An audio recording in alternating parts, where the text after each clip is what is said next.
Ciência da Atividade Física da Universidade Salgado de Oliveira. Ele fundou e coordena o Laboratório de Atividade Física e Promoção de Saúde da UERJ e atua como consultor do Ministério dos Esportes e do Ministério da Saúde na elaboração de Política Nacional de Esporte e Lazer para Idosos.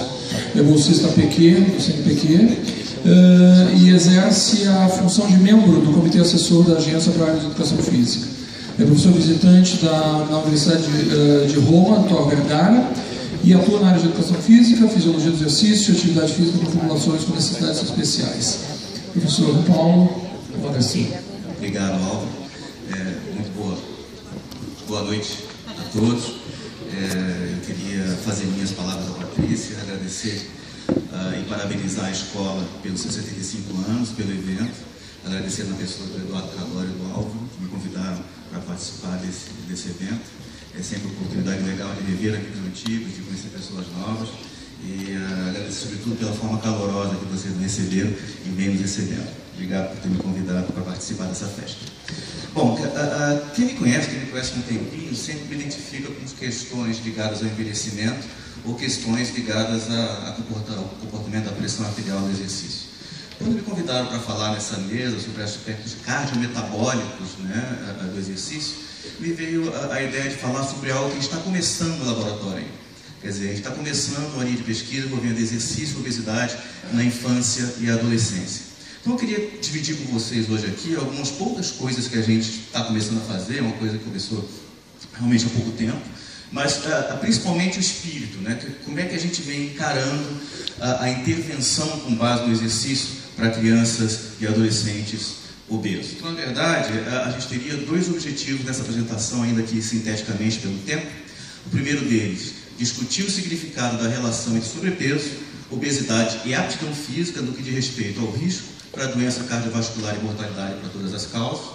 E, em segundo lugar, falar um pouquinho sobre aspectos da prescrição do exercício para crianças com sobrepeso ou obesas, com ênfase nos determinantes da adesão e efeitos protetores para a doença cardiovascular e metabólica. Antes de mais nada, que eu acho que está claro para todo mundo, a gente não vai se entender muito nisso, que quando a gente fala em obesidade, a gente está falando de uma condição em que o excesso de gordura acumulada está colocando a saúde do indivíduo em risco, ou seja, está afetando a saúde de maneira diversa, aumentando o risco para outras doenças. Não é qualquer sobrepeso, não é qualquer barriguinha que vai tornar uma pessoa obesa. A gente está falando de situações em que os indivíduos estão realmente com um risco aumentado para desenvolver doença como hipertensão, diabetes e por aí vai. Então, quer dizer, está bem estabelecido, a gente também não vai brigar por causa disso, que a obesidade é um fator de risco para doenças cardiovasculares, para doenças metabólicas e neoplasias e para a mortalidade precoce. Na verdade, a Associação Americana do Coração, em 2011, ela propunha que se todos tivessem um peso ótimo, a gente teria cerca de 25% de redução em doença coronariana ou 35% de redução em casos de infarto e acidente vascular cerebral. Então, a relação de risco entre obesidade e esse tipo de acometimento é bem estabelecida na literatura. Como é que está no Brasil em relação a isso? Na verdade, quer dizer, o problema da obesidade e do sobrepeso vem aumentando paulatinamente. Esse levantamento aqui, que foi até 2002 e 2003, a gente percebe que a população brasileira com sobrepeso e com obesidade vai aumentando progressivamente ao longo dos anos. Ontem eu estava no hotel, estava lendo uma matéria da BBC Londres, parece que o correspondente aqui, e essa matéria da BBC sugeria que em 15 anos talvez o Brasil seja o líder da obesidade mundial, ou seja, em 15 anos nós tenhamos até mais pessoas obesas que países, historicamente, que lidam com esse problema há muito tempo, como é o caso dos Estados Unidos. Então, na verdade, a obesidade ela aumenta em importância aqui, e esses mapas ilustrados, eu acho que eles são bastante eloquentes. A gente percebe aqui que em relação à população masculina adulta, não há regiões do Brasil onde a prevalência da obesidade seja menor do que 7%. Isso já em 2002. A mesma coisa com a população feminina. Em 2002 não havia regiões do Brasil onde a prevalência da obesidade fosse menor do que 10%. A gente já passou, quer dizer, isso tem mais de 10 anos, não há razão para que isso tenha se revertido. Na verdade, a tendência é o problema piorar. Então, quando a gente vai intervir, no sentido de prevenir e talvez reverter esse estado de coisas, a gente tem que entender por que a pessoa fica obesa. Na verdade, é uma equação matemática que, no fundo, é bastante simples. Na verdade, nós temos o consumo de energia, ou seja, o que a pessoa ingere, maior do que o dispêndio energético. É claro, né, que essas alterações podem ser genéticas ou adquiridas em 3 grandes processos: o controle alimentar, a adipogênese e, no que diz respeito a nós aqui, o que está mais interessando para nós, a eficiência energética em si. Na verdade, a gente sabe que a atividade física, ela responde por um grande percentual da energia que nós gastamos no dia a dia.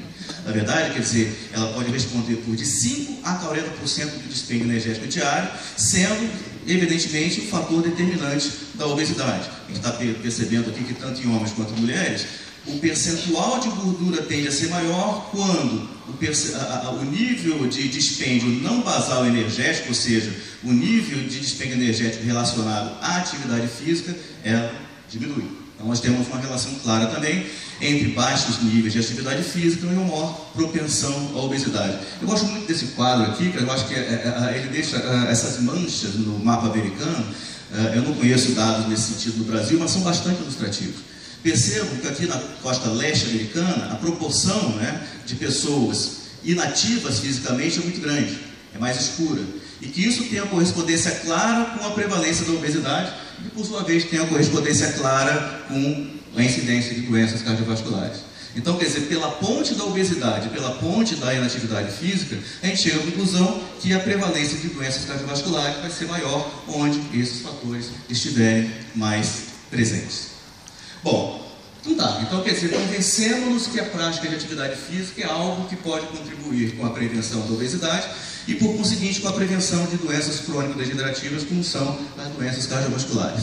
Então, quando a gente vai analisar os benefícios da atividade física regular, os benefícios biológicos, bem entendido, né, a gente percebe que muitos deles têm uma associação direta com a questão da obesidade também. Quando a gente fala, por exemplo, da ajuda no controle do peso corporal, melhora do perfil dos lipídios sanguíneos, melhora a capacidade do trabalho físico, diminuição da pressão arterial e de resistência à insulina, todos esses fatores aqui estão relacionados de alguma forma com a obesidade em si. E isso, né, na verdade, quer dizer, cria uma série de possibilidades em termos de intervenção quando a gente aceita que a prevenção do risco ligada à atividade física não necessariamente está ligada de forma direta à diminuição do peso, à diminuição da massa corporal. A gente percebe aqui, quer dizer, em termos de risco de mortalidade, vamos pegar aqui o IMC, aquelas pessoas que têm IMC maior que 30, que aquelas que têm uma capacidade física maior têm um risco relativo de morte menor para uma mesma massa corporal. Ou seja, se você tem, de alguma forma, se você intervém no sentido de manter ou aumentar a capacidade física dos indivíduos, mesmo que você não modifique de forma significativa a massa corporal desses indivíduos, o risco, né, de mortalidade e risco de desenvolvimento de doenças cardiovasculares pode ser diminuído. Esse estudo aqui, lá do grupo do Myers, é bastante ilustrativo, eu gosto muito desse estudo, pela clareza do que ele mostra. A gente percebe aqui, em claro, os indivíduos aptos, em cinza, os indivíduos não aptos, e aqui os não obesos e os obesos. Percebam que o risco de mortalidade, ele chega a ser maior entre os não obesos, que têm uma aptidão física ruim, em comparação com as pessoas obesas que têm uma aptidão física melhor, que a gente chama de paradoxo da obesidade, ou hipótese do fat but fit.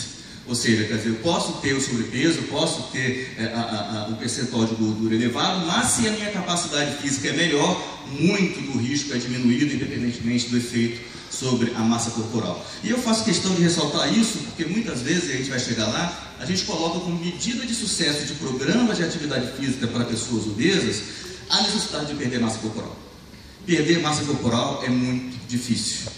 É muito difícil. E quem passa dos 40 sabe como que é difícil perder massa corporal depois de uma certa idade. E quem gosta de comer, como é o caso das pessoas obesas, que não seriam obesas, mas os obesos em geral gostam de comer, né, você tem ainda uma dificuldade maior de perder massa corporal.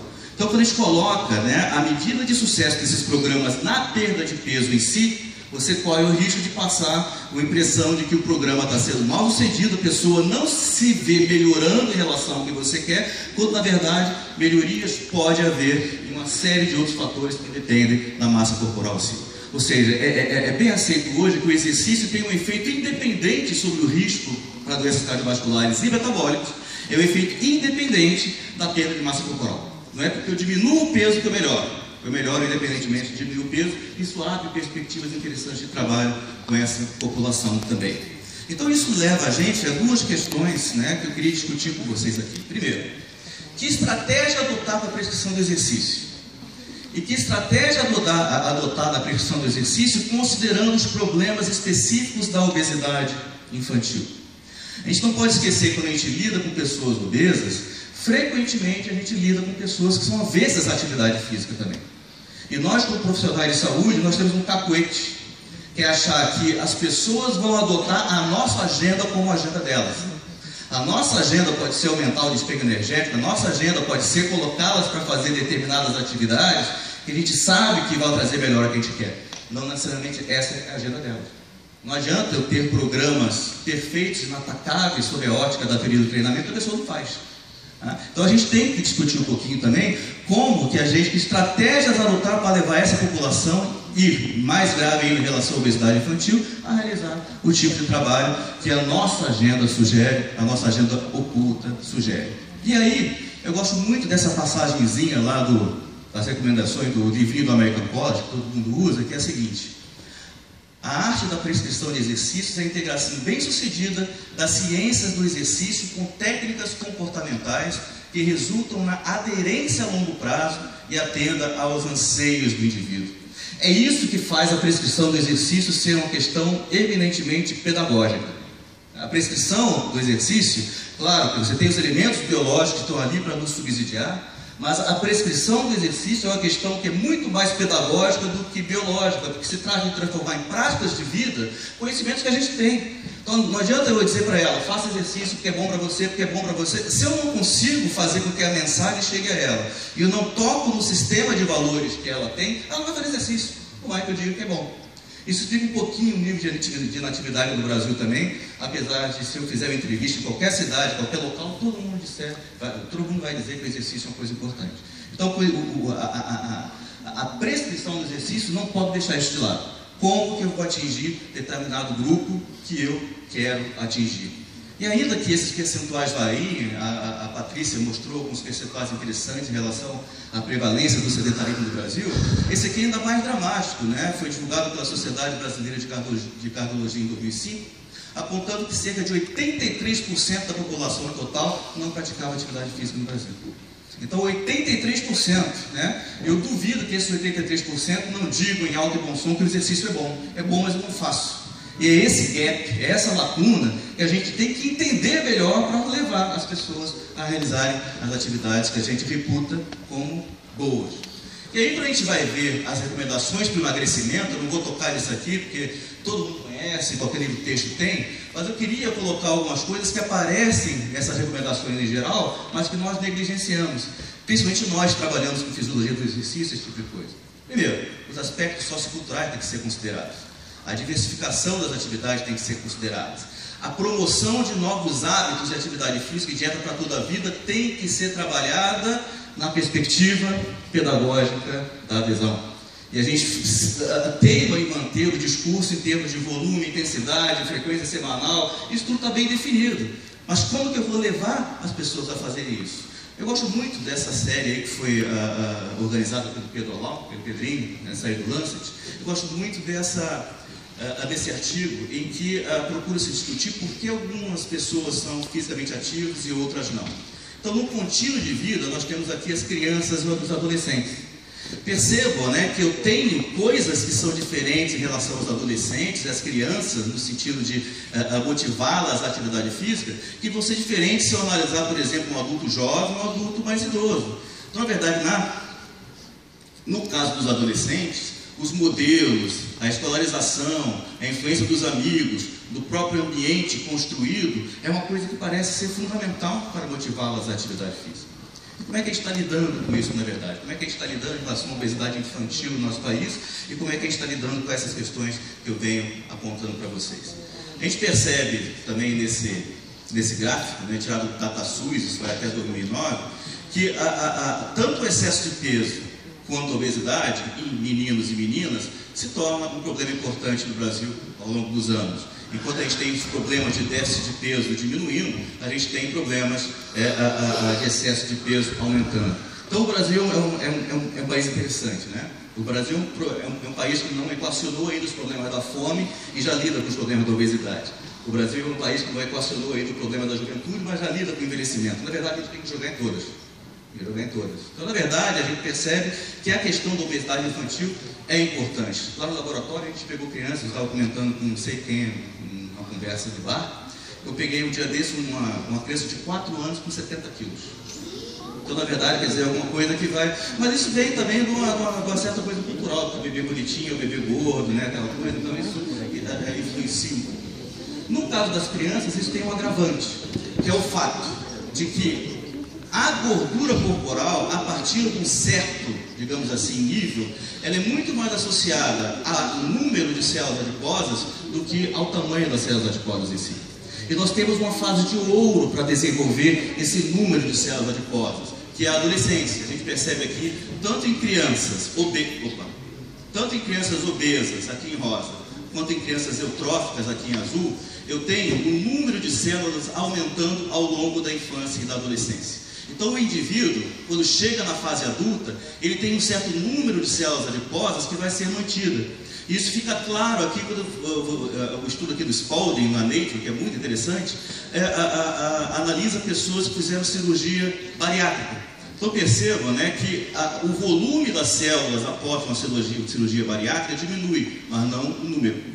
Então o número de células adiposas tende a ser mantido ao longo da idade adulta. E a gente sabe que, na verdade, quer dizer, se você tem 25 bilhões de adipócitos em indivíduos eutróficos, isso está na casa de 60 ou 80 bilhões em pessoas obesas. Que durante o emagrecimento, o tamanho do adipócito diminui, mas não sua quantidade. Nós não conseguimos alterar a quantidade de adipócitos que nós construímos ao longo da nossa fase de crescimento e desenvolvimento. E aí a obesidade severa, aquela massa gorda acima de 30 kg, ela está associada ao aumento do número de adipócitos, uma hiperplasia adipocitária, e não apenas a quantidade. E isso torna, né, mais difícil perder peso e mantê-lo reduzido. Então você tem as pessoas obesas, né, elas têm uma facilidade maior, o patrimônio fisiológico delas faz com que elas tenham uma facilidade muito grande de engordar e uma dificuldade muito grande de perder peso. Então é fácil elas se sentirem desestimuladas em programas de atividade física, se o objetivo principal é reduzir a sua massa corporal. Então a primeira mensagem aqui é o seguinte, né?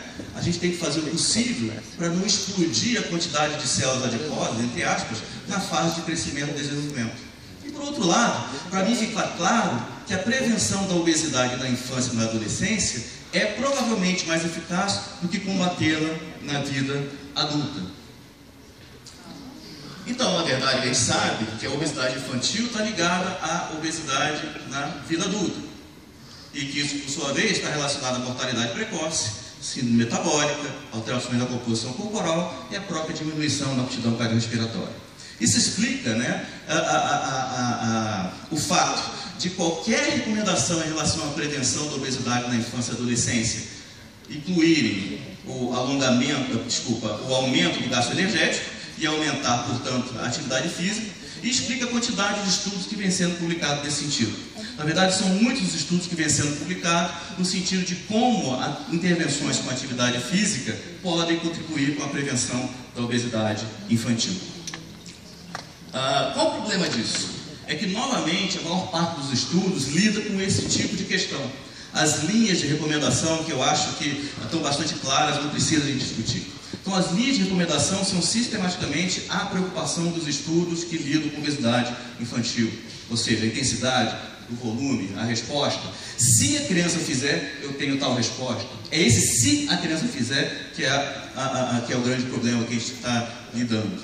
E aí eu questiono um pouquinho, por exemplo, com crianças, né, pelo menos, programas que têm aptidão física como um fim em si mesmo. Atividades dessa natureza, para mim, que são extremamente chatas e que frequentemente são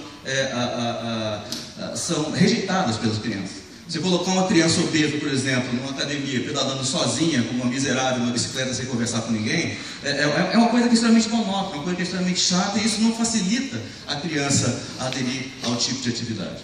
A gente, lá no laboratório, quando a gente começou essa linha, a gente resolveu subverter um pouco isso. Ou seja, qual é a agenda da criança? Qual é a motivação da criança?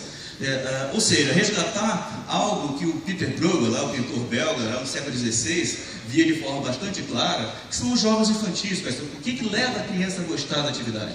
Ainda mais na situação aqui hoje, né? Uma releitura desse quadro nos dias atuais, né? O pessoal aqui com a luzinha acesa jogando videogame, pouca gente na rua, parará. Nos dias atuais, ou seja, como é que eu vou fazer essa transposição? A adesão à atividade física na vida adulta começa na infância. Quer dizer, você assumir a atividade física como um valor caro para você, começa na infância. Eu carrego isso para a vida adulta. Então, de alguma forma, os nossos programas de intervenção têm que tocar nisso aqui, o gostar da atividade física. Essa foto eu tirei quando eu era professor de educação física nesse CIEP. O CIEP era lá no famigerado, no tristemente famoso Complexo do Alemão, né, no Rio de Janeiro, na favela. Desculpa, não é porque eu era professor não, mas as crianças não parecem infelizes vindo para a aula. Então, a verdade é que a criança ela tem, né, uma vocação para a atividade, ela gosta da atividade. Eu costumo perguntar para os meus alunos, já pararam para pensar o quanto que crianças que amavam a atividade física passaram a detestá-la e bastou o contato com o professor de educação física da escola? Não precisou mais que isso.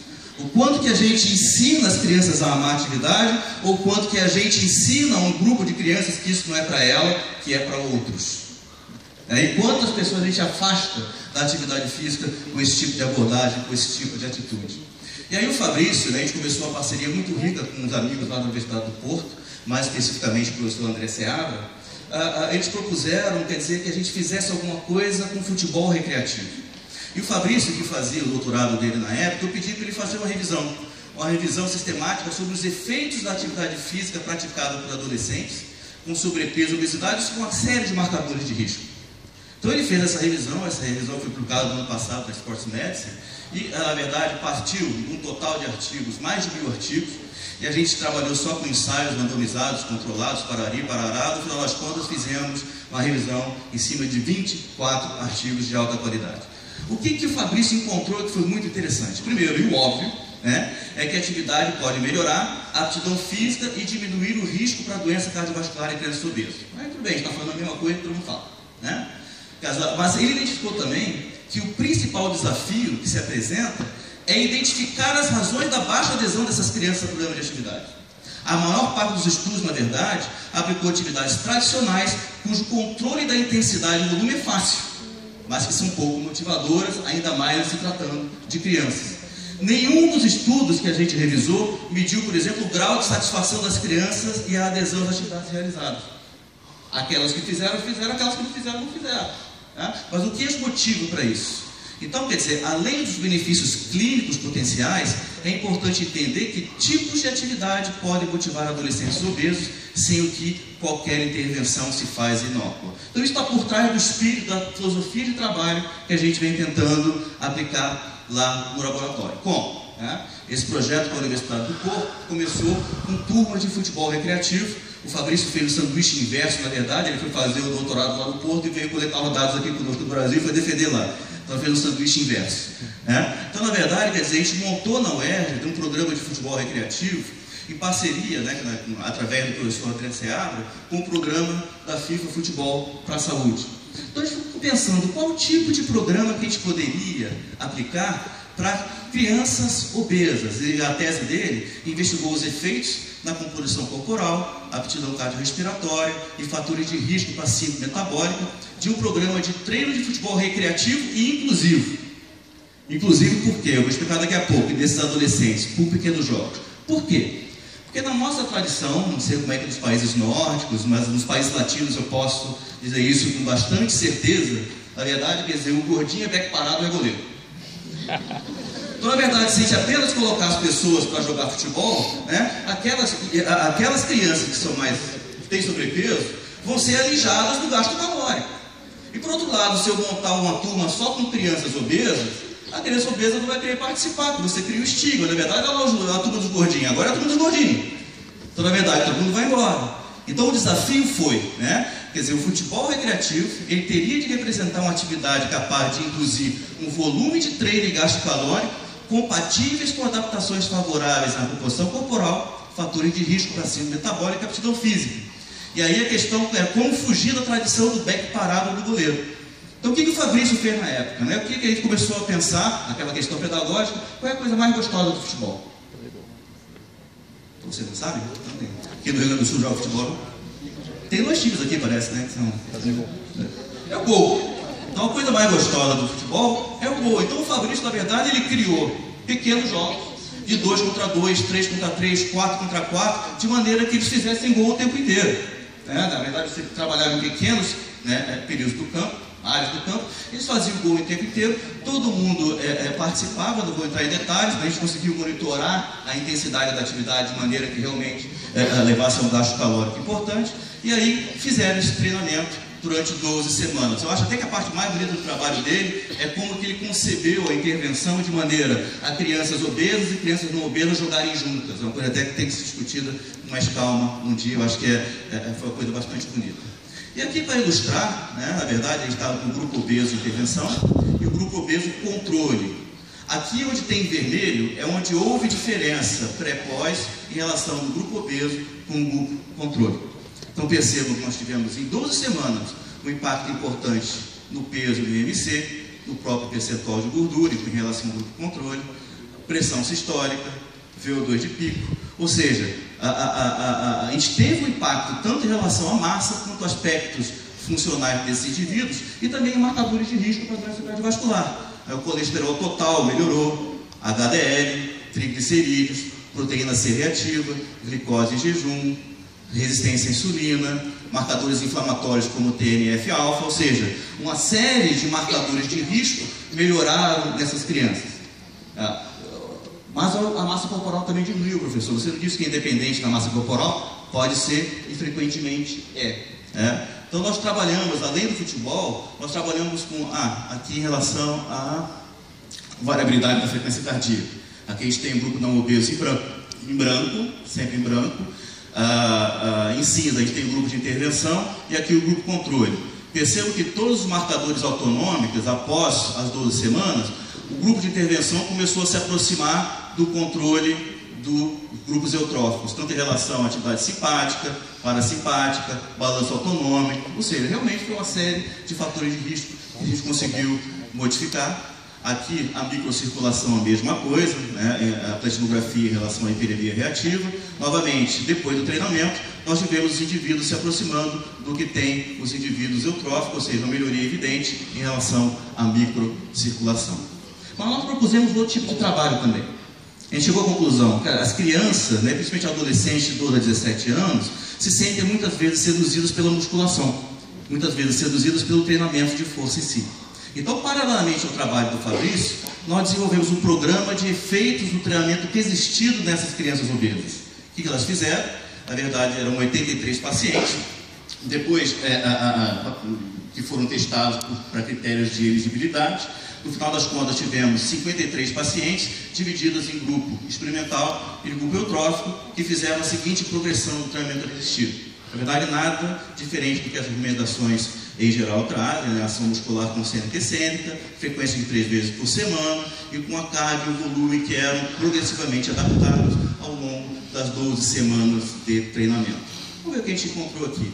É claro que a força deles melhorou, eles estão treinando força. A gente percebe aqui os grupos os eutróficos em branco e aqui os obesos no pré e no pós, adotando-se os eutróficos com controle. Percebo que a força melhorou de maneira que eles ficaram até mais fortes do que as crianças eutróficas. A composição corporal não.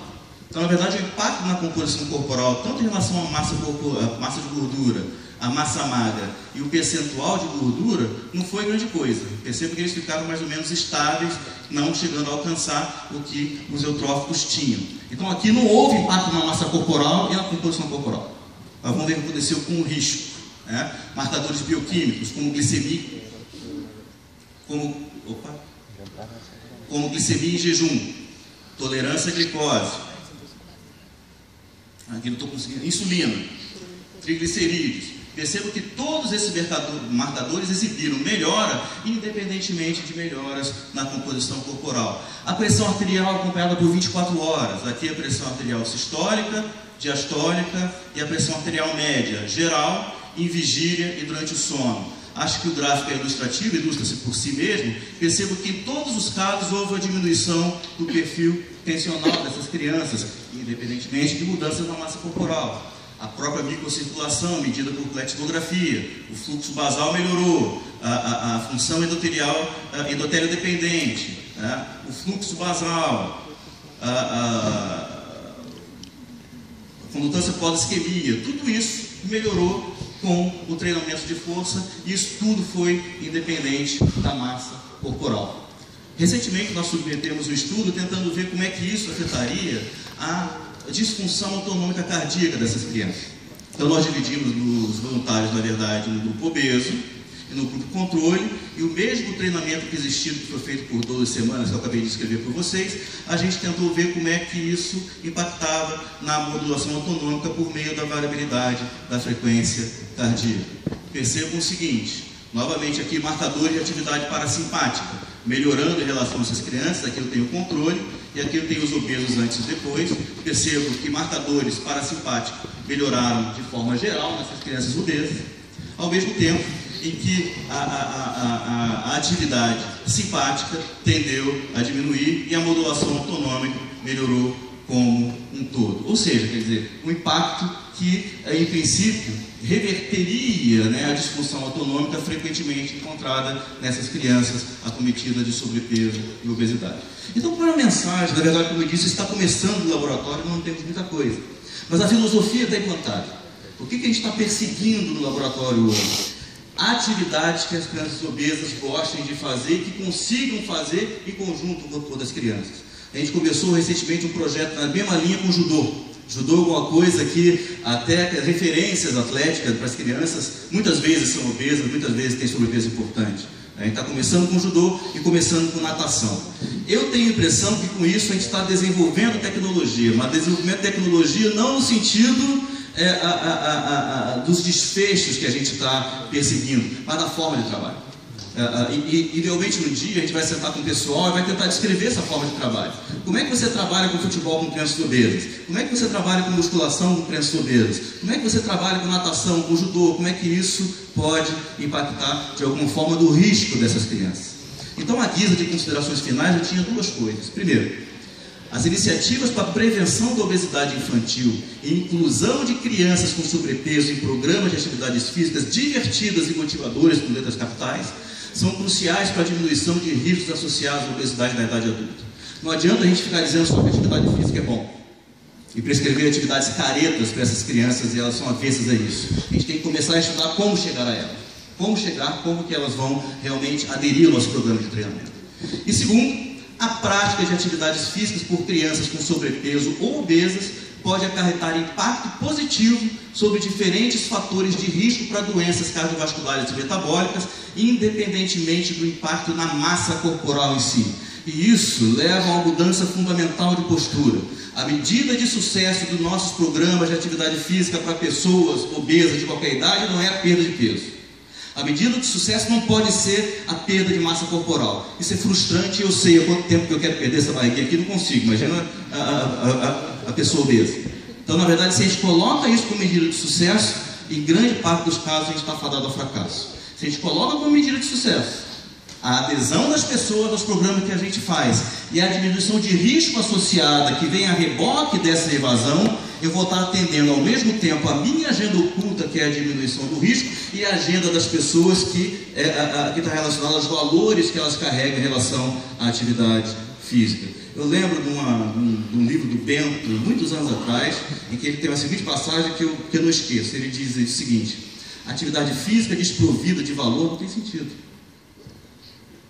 Sejam valores estéticos, sejam valores competitivos, sejam valores lúdicos, a atividade física ela tem que vir revestida de valor para que ela seja executada. Então a gente cai naquela coisa de pedir para as pessoas saltarem do ponto 2 pontos antes para ir para casa. Faz isso no Rio de Janeiro, terno e gravata, 40 graus.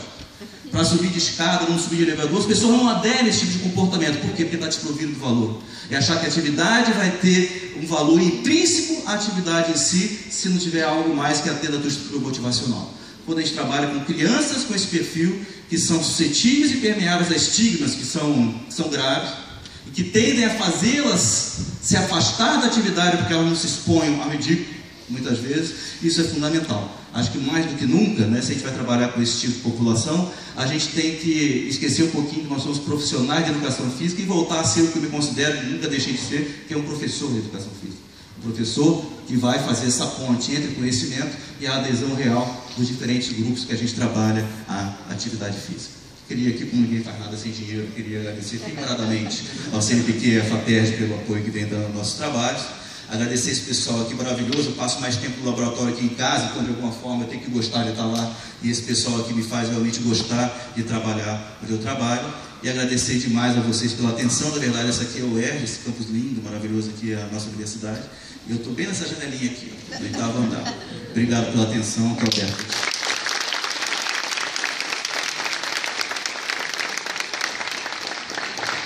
Obrigado, professor Paulo. Passamos então imediatamente a palavra